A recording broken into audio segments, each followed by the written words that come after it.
Today, we explore ships that vanished mysteriously and then appeared as ghost ships seen by many people. From a ship that appears every 15 years to a ship that was lost but seen recently by the Prince of England, there are some interesting cases ahead.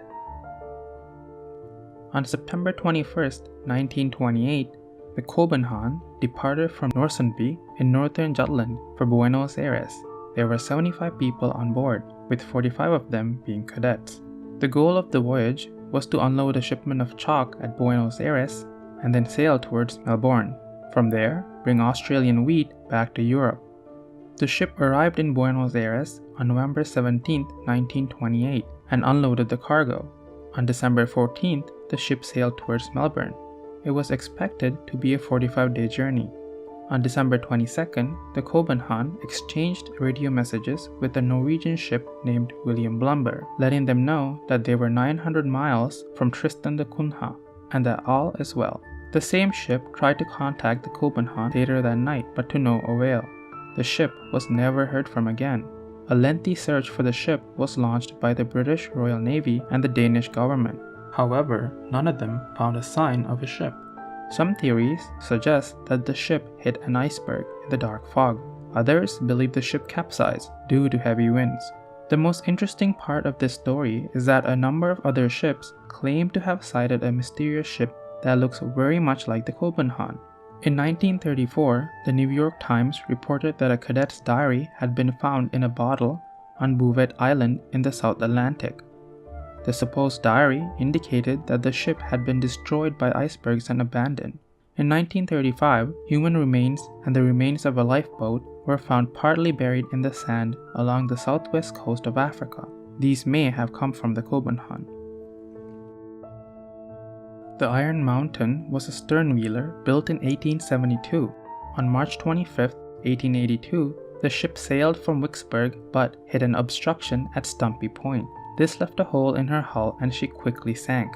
The crew was able to escape on one of the barges, however a stewardess named Ellen Anderson was caught below the deck and drowned. Her body was discovered the next day, but the ship itself was nowhere to be found. The ship was finally found near Tallulah in Louisiana, and it was assumed that the floodwaters carried it through. Not everyone accepts this version of events, as there is a common legend which states that the ship was traveling from New Orleans to Pittsburgh when it mysteriously disappeared.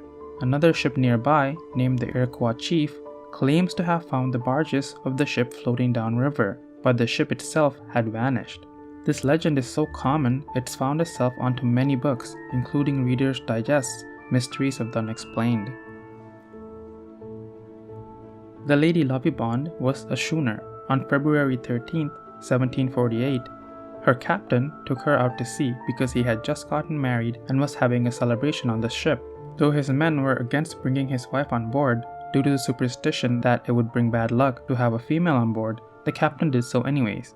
One of the crew members was also in love with the captain's wife and was in a jealous rage. It's said that he took up a belaying pin and killed the crew member at the wheel by hitting him on the head. He then seized the ship and steered it towards the Goodwin Sands, killing everyone on board. Interestingly, there are no contemporary records of the ship or its supposed sinking to be found. However, there are multiple accounts of other ships seeing the Lady Lovibond. It is said that it appears every 15 years and has a greenish glow to it. The Eliza Battle was a steamboat that was built in 1852. In the last days of February 1858, the ship departed Columbus. On February 28, 1858, the ship was fully loaded with passengers and 1,200 bales of cotton. Around 2 a.m. on March 1st, it was found that some of the cotton bales were on fire. Within a few minutes, the fire spread out of control and the boat kept getting swept downstream. The passengers were unable to get to the lifeboats, and being in their nightclothes, the cold freezing temperatures of the river was disastrous. An estimated 33 people died during the night, and the ship was lost. Interestingly, there are numerous reports of people seeing a ship resembling the Eliza Battle floating down the river on fire on different nights. The HMS Eurydice was a warship built in 1843. On November 13, 1877, she sailed from Portsmouth on a 3-month voyage to the West Indies, and on March 6, 1878, she started her return voyage towards Portsmouth. On March 24th, however, she was caught in a heavy snowstorm and capsized, eventually sinking. Only 2 of the 319 passengers survived. The captain of the ship gave orders for every man to save themselves, and then went down with the ship. One of the witnesses to the disaster was the young Winston Churchill, who was living at Ventnor with his family at the time.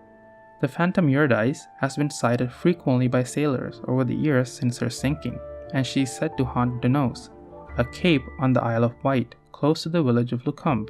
On October 17, 1988, Prince Edward of the United Kingdom reportedly saw the 3-masted ship off the Isle of Wight while filming for the television series Crown and Country, and the film crew claimed to have captured its image on film. On another incident, a Royal Navy submarine commander claimed to have taken evasive action to avoid the ship only for it to disappear. Thank you so much for watching, and please share and like if you found it interesting.